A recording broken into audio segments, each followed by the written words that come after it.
হ্যাঁ মেরে দিয়েছে, আমি বলবো মেরে দিয়েছে আর প্রতিশোধ নিতেই হবে। আর কটার জলা থেকে গৃহবধূর পচা গলা দেহ উদ্ধারের ঘটনায় নয়া মোড়। তাকে খুনের অভিযোগে গ্রেপ্তার তার স্বামী ও শাশুড়ি। বুধবার তাদের আদালতে পেশ করে গোঘাট থানার পুলিশ। গত সোমবার গোঘাটের কটার জলা থেকে এক মহিলার পচা গলা দেহ উদ্ধার হয়। পুলিশ গিয়ে তার কঙ্কাল উদ্ধার করে। পরে জানা যায় দেহটি নকুন্ডা এলাকার গৃহবধূ শ্যামলী সাঁতরার দেহ। জানা যায় মে মাসের 23 তারিখ থেকে নিখোঁজ ছিলেন ওই গৃহবধূ। 10 দিন পর জলা থেকে তার পচা গলা দেহ উদ্ধার হওয়ায় ব্যাপক চাঞ্চল্য ছড়িয়েছিল এলাকায়। অনেকেই খুনের অভিযোগ তুলেছিলেন, অনেকেই দাবি করেছিলেন শিয়ালের আক্রমণে গৃহবধূর মৃত্যু হয়েছে।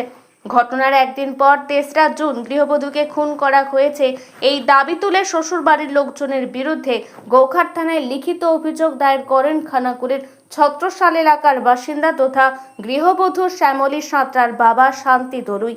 সেই ঘটনার তদন্তে নেমে বুধবার ভোরে নকুন্ডা এলাকা থেকে গৃহবধূর স্বামী মন্টু সাঁতরা ও শাশুড়ি লাবণ্য সাঁতরাকে গ্রেপ্তার করে গোঘাট থানার পুলিশ। এদিনই তাদের আরামবাগ মহকুমা আদালতে পেশ করে। জানা গেছে তদন্তের স্বার্থে গৃহবধূর স্বামী মন্টু সাঁতরাকে 7 দিনের পুলিশি হেফাজতের নির্দেশ দিয়েছে আদালত। গৃহবধূর শাশুড়িকে জেল হেফাজতের নির্দেশ দেওয়া হয়েছে। দেহ উদ্ধারের পর এদিন তার স্বামী ও শাশুড়ি গ্রেপ্তার হওয়ায় যথেষ্ট চাঞ্চল্য ছড়িয়েছে এলাকায়। কি জানতে পারিনি বলতে দেখ, আমরা চারধার খুঁজেছি, কোথাও পাইনি। না পার মধ্যে এবার আমার কাকু বেনাবান ওষুধ দিতে গেছে, সে ওষুধ দিতে গিয়ে দেখলো একটা মাথা, তারপরে দেখলেন সাইডে দেখলেন বডি পড়ে রয়েছে। তাহলে মেয়েরে তখন তো গাপ করছি, আমার তো 13 দিন 14 দিন কাল তো খুঁজেছি, তাহলে মানুষটা যাবে কোথা? হ্যাঁ আমি জীবনে মরবো নি, সে ওরা নিজে হাতে মেরে দিয়েছে। কারা করেছে বলুন? এই যে যাদের ঘরে বউ তারাই মেরেছে, তার শ্বশুর, তার নিজের স্বামী, তার হচ্ছে শাশুড়ি। হ্যাঁ সেই হয়তো হলদে কাপড়, জুতো, গামছা, ওন্না, হ্যাঁ হলদে কাপড়। সেই যখন যাই তখন আমরা দেখেছি কোথায়, সে বলে আমরা জোলা যাচ্ছি, জোলা যাচ্ছি। তার মধ্যে আমি বলছি একটা মানুষকে যদি মারে 9টার সময় কখনো খোঁজ পড়বে, রাত 9টা। আর দিনের বেলা তোমার যদি বাবা মা যদি থাকে তখন তো আমার মা কোথায় গেল, আমরা খোঁজ করবো নি? হ্যাঁ মেরে দিয়েছে, আমি বলবো মেরে দিয়েছে আর প্রতিশোধ নিতেই হবে, আর প্রতিশোধ নিতেই হবে। আপনি কে হন? আমি পাড়ার লোক হয়। আপনার নাম? আমার সঞ্জয় মালিক।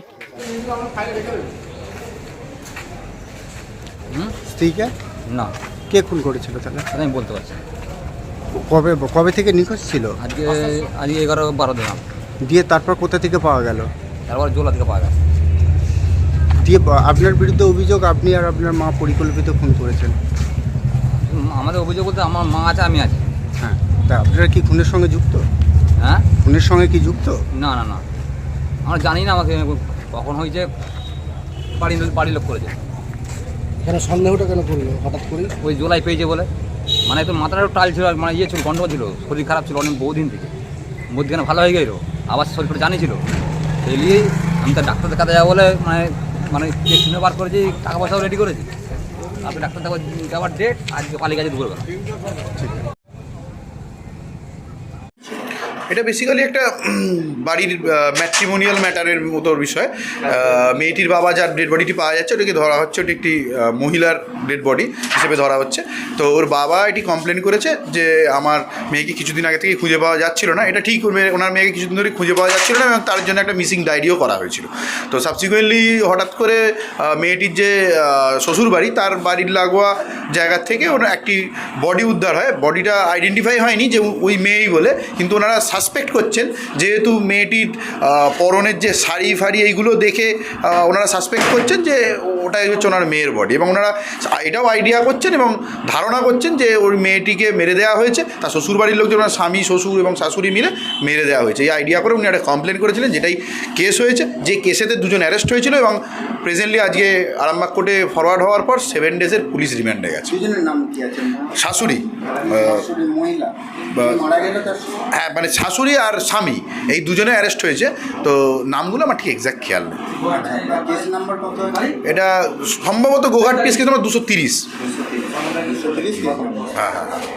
এখন আরামবাগেই রয়েছে প্রাণ আইভিএফ ফার্টিলিটি সেন্টার। নিঃসন্তান দম্পতিদের মুখে হাসি ফোটানোর বিশ্বস্ত প্রতিষ্ঠান প্রাণ আইভিএফ ফার্টিলিটি সেন্টার দক্ষিণবঙ্গের মধ্যে সর্ববৃহৎ এবং সর্বপ্রথম এআরটি গভর্নমেন্ট রেজিস্টার প্রাপ্ত আইভিএফ সেন্টার এখন আরামবাগেই। অল্প খরচে আইভিএফ পরিষেবা, বন্ধ্যাত্ব চিকিৎসার এক অভিনব অধ্যায়। প্রাণ আইভিএফ ফার্টিলিটি সেন্টার একেবারে অল্প খরচে পুরুষ ও মহিলার বন্ধ্যাত্ব পরীক্ষা, বন্ধ্যাত্ব চিকিৎসা সবকিছুই হয় আমাদের প্রতিষ্ঠানে। সুচিকিৎসার মাধ্যমে মা ও বাবা ডাক শুনতে পারবেন নিঃসন্তান দম্পতিরা। তাহলে আর দেরি কেন?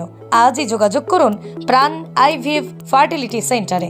ঠিকানা বসন্তপুর, আমতলা, 2 নম্বর রেলগেট, আরামবাগ, হুগলি। যোগাযোগ নম্বর 7865858781 অথবা যোগাযোগ করুন 7908098172 এই নম্বরে।